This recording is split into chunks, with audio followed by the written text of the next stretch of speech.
전능하사 천지를 만드신 하나님 아버지를 내가 믿사오며 그 외아들 우리 주 예수 그리스도를 믿사오니 이는 성령으로 잉태하사 동정녀 마리아에게 나시고 본디오 빌라도에게 고난을 받으사 십자가에 못 박혀 죽으시고 장사한 지 사흘 만에 죽은 자 가운데서 다시 살아나시며 하늘에 오르사 전능하신 하나님 우편에 앉아 계시다가 저리로서 산자와 죽은 자를 심판하러 오시리라. 성령을 믿사오며 거룩한 공회와 성도가 서로 교통하는 것과 죄를 사하여 주시는 것과 몸이 다시 사는 것과 영원히 사는 것을 믿사옵나이다. 아멘. 찬송가 488장입니다. 찬송 488장입니다. 이 몸의 소망 무언가 우리 주 예수뿐이세. 우리 주 예수밖에는 믿으리 아주 없도다. 주 나의 반석이시니 그 위에 내가 서리라. 그 위에 내가 서리라.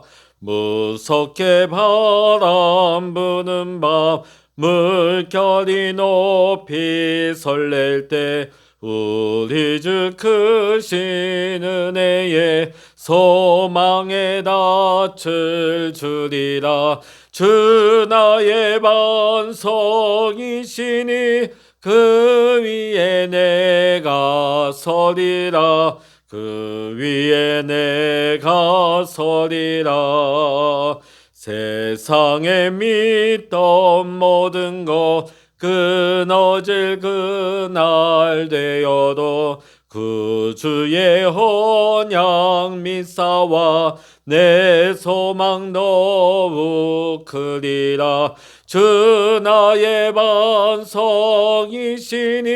그 위에 내가 서리라. 그 위에 내가 서리라. 바라던 천국 올라가 하나님 앞에 배울 때 그 주의 흐를 힘입어 어여치 바로 서리라. 주 나의 반석이시니 그 위에 내가 서리라. 그 위에 내가 서리라. 아멘. 이 시간 우리에게 주시는 하나님의 말씀 구약 시편 95편입니다. 구약 성경 972면입니다. 구약 872면 시편 95편 1절부터 11절까지 우리 같이 읽도록 하겠습니다. 오라 우리가 여호와께 노래하며 우리의 구원의 반석을 향하여 즐거이 외치자. 우리가 감사함으로 그 앞에 나아가며 시를 지어 즐거이 그를 노래하자. 여호와는 크신 하나님이시요 모든 신들보다 크신 왕이시기 때문이로다. 땅의 깊은 곳이 그의 손안에 있으며 산들의 높은 것도 그의 것이로다. 바다도 그의 것이라. 그가 만드셨고 육지도 그의 손이 지으셨도다. 오라 우리가 굽혀 경배하며 우리를 지으신 여호와 앞에 무릎을 꿇자. 그는 우리의 하나님이시요 우리는 그가 기르시는 백성이며 그의 손이 돌보시는 양이기 때문이라. 너희가 오늘 그의 음성을 듣거든 너희는 무리바에서와 같이 또 광야의 마사에서 지냈던 날과 같이 너희 마음을 완악하게 하지 말지어다. 그때 너희 조상들이 내가 행한 일을 보고서도 나를 시험하고 조사하였도다. 내가 40년 동안 그 세대로 말미암아 근심하여 이르기를 그들은 마음이 미혹된 백성이라 내 길을 알지 못한다 하였도다. 그러므로 내가 노하여 맹세하기를 그들은 내 안식에 들어오지 못하리라 하였도다. 아멘.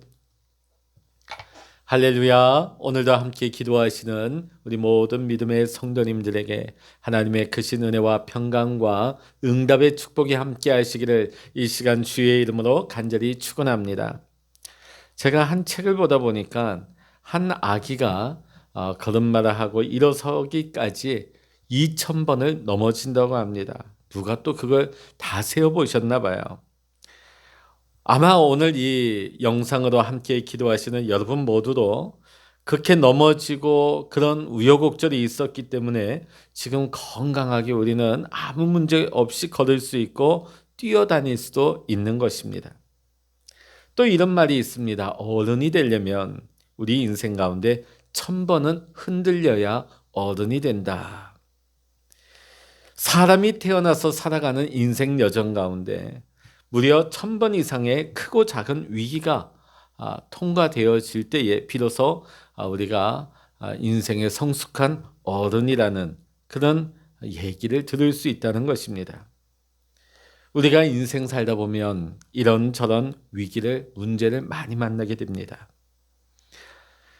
자, 이 위기를 탈출하는 방법, 이 위기에 대처하는 방법은 사람마다 그 방법이 아주 다양합니다. 그가 어떤 신앙관을 가지고 있느냐, 그가 어떤 세계관을 가지고 있느냐에 따라서 대응하는 모습이 매우 다르게 되는 것입니다. 예를 들어서 운명주의적인 세계관을 가진 사람이라고 한다면 그가 직면하게 되는 어려움에 대하여서 운명으로 받아들이게 되겠죠. 옛날 우리 조상들이 대부분 이러한 생각을 가졌습니다. 팔자소관, 팔자타령을 했죠. 자, 이런 사람들은 그냥 체념을 하게 되어집니다. 세월이 언젠가 좋아지면 형편이 피겠지. 수동적으로 그냥 하늘만 쳐다보면서 좋아지기만을 기다리는 사람들입니다. 이성주의적인 세계관을 가진 사람이라면 모든 것을 기준으로 하고 판단하는 근거가 이성에 있습니다. 그래서 이러한 사람들의 유형은 자기 이성으로 판단하는 것, 자기 이성으로 이해가 되지 아니하면 받아들이지 않습니다. 자, 이런 사람들의 문제는 뭐냐면 이성이 한계를 느끼는 순간 그의 이성이 어떤 벽에 막 부닥치게 될 때에 말할 수 없는 절망의 수렁에 빠져드는 경우를 많이 보게 되어집니다. 그렇다고 하면 우리 그리스도인들은 이런 위기를 만나게 될 때에 어떠한 방법으로 대처해야 될까요? 2차 세계대전이 발발했을 때 대영 제국의 왕실은 영국 국민들의 존경을 받고 있는 영국 성공회의 대주교 윌리엄 템플 주교에게 방송으로 온 백성들에게 설교를 해줄 것을 부탁을 했습니다. 왜냐하면 본격적으로 전쟁을 시작하기도 전에 이미 영국 국민들은 패배의식과 깊은 두려움에 사로잡혀 있었기 때문이었습니다. 템플 주교의 설교의 시작은 아주 인상적이었습니다. 템플 주교의 설교는 이렇게 시작을 합니다. 대영 제국 국민 여러분, 지금은 우리가 하나님을 예배할 때입니다. 우리가 예배를 통하여서 하나님을 바라볼 수 있다면, 그리고 그 하나님이 우리와 함께 하시는 것을 믿을 수만 있다면 우리가 무엇을 두려워할 수 있겠습니까? 내일 교회마다 종이 울리게 되면 여러분 모두 교회로 나가십시오. 그리고 엎드려 전능하신 하나님께 경배하십시오. 그리고 예배하십시오. 그리고 이 땅 이 민족을 향한 하나님의 긍휼과 자비하심을 구하십시다. 이 방송 설교를 들은 영국 국민들은 이 템플 주교의 설교 말씀대로 그대로 순종을 했습니다. 그래서 그 긴 고통스러운 전쟁 중에 함께 하시는 하나님을 신뢰함으로 국가적인 그 큰 환난과 역경을 믿음으로 잘 극복해 나갈 수가 있었던 것입니다. 오늘 우리가 함께 읽었던 시편 95편, 이 95편에서 시편의 기자는 위기를 만난 이스라엘 공동체가 해야 할 일은 바로 예배라고 말하고 있습니다. 그리고 이스라엘 백성들을 예배의 자리로 초대하고 있습니다. 오늘 본문 1절은 이렇게 시작되고 있습니다. 우리 같이 읽어보십니다. 오라 우리가 여호와께 노래하며 우리의 구원의 반석을 향하여 즐거이 외치자. 시편 기자는 오라는 명령어로 시작을 하고 있습니다. 오라 우리가 그분에게 찬양하자. 지금 시편 기자는 이스라엘 백성들을 찬양의 자리로, 예배의 자리로 이스라엘 백성들을 초대하기 시작합니다. 어려운 때일수록 우리 하나님의 백성들이 해야 할 일이 무엇입니까? 그것은 주님 앞에 엎드리는 경배의 시간이라고 오늘 본문의 말씀은 우리에게 가르치고 있는 것입니다. 왜 그렇습니까? 그것은 바로 하나님이 어려울 때일수록 우리가 바라보아야 할 가장 중요한 우리의 삶의 주인이시기 때문입니다. 오늘 시편 기자는 우리가 이와 같은 때에 예배해야 되는 이유에 대해서 두 가지를 들어 설명하고 있습니다. 첫 번째는 그분은 우리를 만드신 분이기 때문입니다.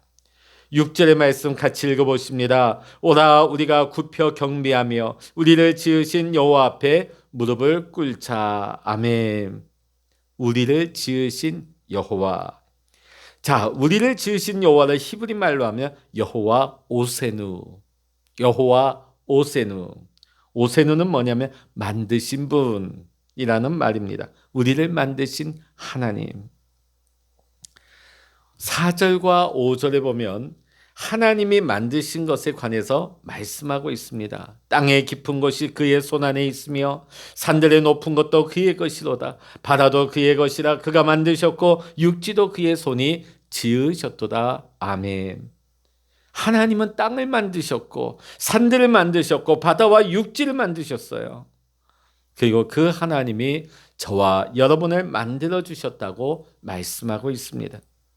그분의 이름은 여호와 오세누, 여호와 오세누, 우리를 지으신 하나님이십니다. 오늘 본문 7절에서는 모든 만물 가운데서 하나님의 형상대로 지음받은 인생을 하나님의 특별한 사랑과 관심으로 돌보시고 양육하신다고 말씀하고 있습니다. 오늘 우리 7절의 말씀 같이 읽어보십니다. 그는 우리의 하나님이시요 우리는 그가 기르시는 백성이며 그의 손이 돌보시는 양이기 때문이라. 너희가 오늘 그의 음성을 듣거든. 아멘. 그분은 우리의 하나님이십니다. 우리는 그분이 기르시는 백성이며 그의 손이 돌보시는 양인 것입니다. 그렇기 때문에 성경은 오늘 우리에게 말씀에서 이렇게 부탁하고 있습니다. 오늘 그의 음성을 들으라. 오늘 그의 음성을 들어라. 그냥 듣는 것이 아니라 그의 음성에 절대적으로 순복하라는 것, 복종하라는 것입니다. 그렇다면 우리가 왜 그분의 음성을 들어야 합니까? 그분이 저와 여러분을 책임지고 길러주시는 목자이시기 때문입니다. 천지를 창조하신 하나님이 우리를 길러주신 목자라면 양이 목자의 음성을 듣는 것은 지극히 당연한 일인 것입니다. 그것이 우리가 사는 길이기 때문입니다. 여러분 이 사실을 결코 잊지 마시기를 바랍니다. 목자이신 하나님. 사랑하는 성도 여러분, 양이 가지고 있는 모든 문제는 목자 곁에 있으면 모든 것이 해결되어집니다. 사랑하는 성도 여러분, 목자가 곁에 계시다면 무엇을 양이 걱정할 필요가 뭐가 있겠습니까? 그러나 문제가 무엇입니까? 목자가 내 곁에 계신 것이 느껴지지도 않고 믿어지지 않는다는 것입니다. 그렇다면 어떻게 우리가 목자 되신 하나님의 임재를, 하나님이 나와 함께 하심을 알 수 있을까요? 어떻게 그분을 볼 수 있고 어떻게 그분을 만날 수 있겠습니까? 그것은 바로 우리가 예배의 자리로 나아가는 것입니다. 주님께서는 우리에게 약속하셨습니다. 두세 사람이 함께 모이는 것에 내가 함께 있겠다고, 임재하시겠다고 약속의 말씀을 주셨습니다. 우리가 진정으로 예배하고 정말 성령이 감동하시는 예배를 전심으로 드릴 때에 우리는 그 예배 가운데서 하나님의 임재를 느끼는 것입니다. 그 예배 속에서 하나님의 음성을 듣게 되는 것입니다. 그리고 그분의 음성을 따르고 순종하는 순간에 우리의 인생의 모든 시련과 역경을 비로소 넘어설 수가 있게 되는 것입니다. 사랑하는 성도 여러분, 이스라엘 백성이 광야 생활 가운데서 실패한 이유가 무엇입니까? 하나님이 그들과 함께하지 않았습니까? 결코 그렇지 아니합니다. 광야길을 걸어가는 이스라엘 백성들과 함께 하나님은 함께 하셨는데 낮에는 구름 기둥으로 밤에는 불 기둥으로 그들을 보호하시고 동행하여 주셨습니다. 그럼에도 불구하고 이스라엘 백성이 범죄하고 하나님을 끊임없이 원망했던 이유가 어디에 있습니까? 두 가지를 게을리했기 때문입니다. 그들은 하나님을 예배하기를 게을리했습니다. 안식일에 그들이 하나님 앞에 예배는 했을 것입니다. 의무적으로. 그러나 하나님의 임재 가운데서 하나님을 만나거나 하나님의 음성을 듣는 것에는 관심이 없었어요. 그냥 성막 주변만 배회하고 왔다 갔다 하기, 거기에만 머물러 있었던 것이죠.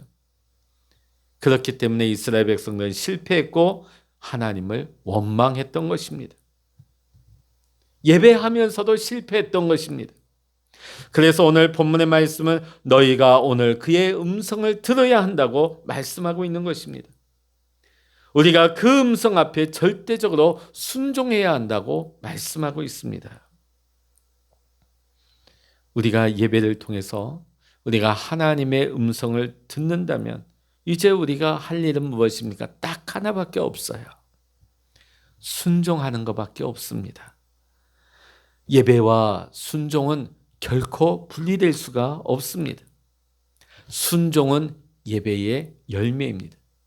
우리가 예배 시간에 나와 하나님의 말씀을 듣고 그 예배 말씀을 통하여서 내 삶 속에 그 말씀을 적용하고 순종할 때 예배의 열매를 맺는 삶을 사는 것이죠. 이 순종이 있을 때 우리의 삶이 거룩한 변화가 일어나는 것입니다. 이 순종이 우리의 삶의 절망과 낙심의 자리에서 우리가 다시금 일어날 수 있는 새로운 용기를 얻게 하는 것입니다. 그런데 오늘 10절의 말씀을 보면 이스라엘 백성들이 그들의 마음이 미혹되었다고 말씀하고 있습니다. 미혹되었다. 이 본래의 표현은 마음이 하나님을 떠났다는 것입니다. 비록 그 몸은 종교적인 형식의 자리에 나와 있기는 하지만 이미 마음은 하나님으로부터 떠났다는 것입니다. 이 일로 인하여 하나님이 그 마음의 중심을 알고 계시기 때문에 하나님이 근심하고 계신다. 그래서 바른 길로 돌아올 수 있도록 채찍을 들었다는 것입니다. 사랑하는 성도 여러분, 오늘 우리는 어떻습니까? 지금 우리가 겪고 있는 어려움과 이 역경의 자리에, 그렇다면 우리는 지금이야말로 우리가 다시금 예배의 자리를 회복해야 될 시간입니다.